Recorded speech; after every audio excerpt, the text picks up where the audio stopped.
Hey everyone, and welcome back to the channel. I'm Osama Hussein, and if you want to know the history of your morning ritual, you are in the right place.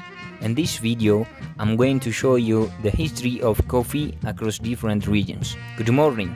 Take a moment and just breathe in the aroma of that coffee. That rich, dark smell, it's the universal signal for starting the day, for a quick break, for a conversation.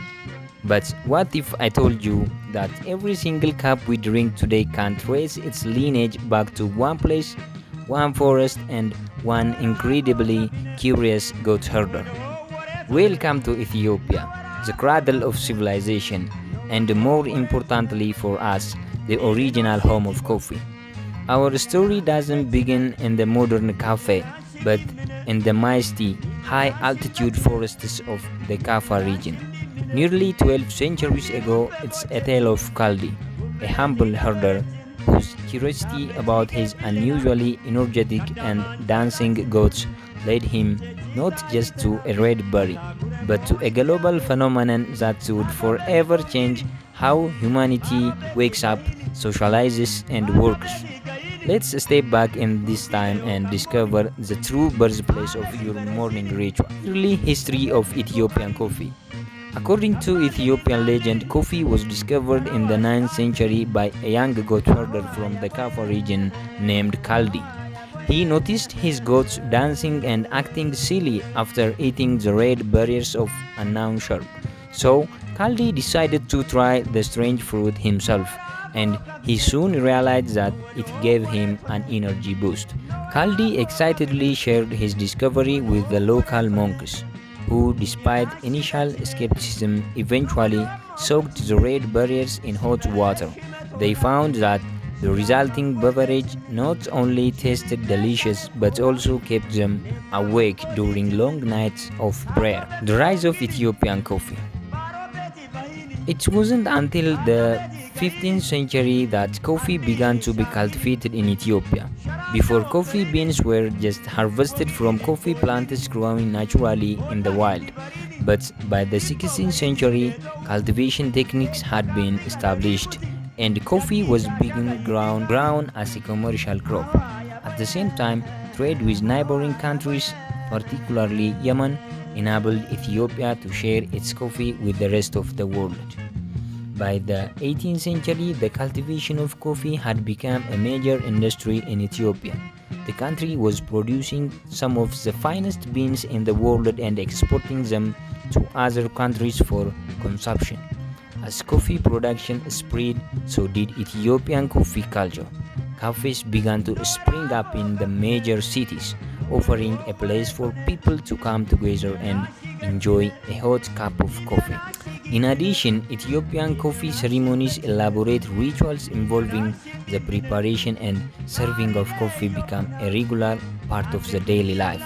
These ceremonies, which still take place today, involve the roasting over fire, followed by grinding and brewing of the beverage in ornately decorated jabana pots. It's a time to connect with friends, family, and community members over a shared cup of coffee. The first written references. Brewed coffee, a dry, roasted, ground soft drink, is referred to as buna in Amharic, bun in Tigrinya, buna in Oromia, buno in Kaficho, and kafa in Guraginya. Arabic scientific documents dating from around 900 AD refer to a drunken drink in Ethiopia known as buna. This is one of the earliest references to Ethiopian coffee in its brewed form. It is recorded that in 1454 the Mufti of Eden visited Ethiopia and saw them drinking their own homemade drink. They were much impressed by the drink, which cured them of their suffering. On their approval, they made coffee popular among the dervishes of Yemen, who used it in religious ceremonies and subsequently introduced in the city of Mecca. The activity and policies concerning coffee in Ethiopia have changed significantly under different regimes. Reflecting the shifting political and economic ideologies of the time, here is a short overview of the major periods. Imperial era, Emperor Menelik II and Haile Selassie I. Menelik II, coffee became increasingly important as an export crop. Infrastructure projects like the installation of railway and the opening of the port in Djibouti facilitated its commercial logistics. The conquest of coffee-growing regions like Harar also made it a major trade hub. Haile Selassie I. The government engaged in a slow modernization of the sector, accelerating coffee production for international markets. Wealthy landowners flourished, and large estates held unchecked economic rivalry over poor smallholders.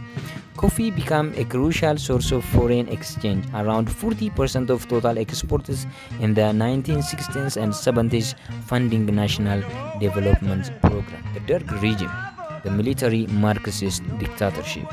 In this period, nationalization and centralization, the regime implemented Marxist nationalization policies. Coffee farms were consolidated into a large collective state farms, and the government control was a highly centralized regulatory regime. Was the Ethiopian Coffee Marketing Corporation (ECMS) was given to a near monopoly over coffee exports, controlling prices and distribution.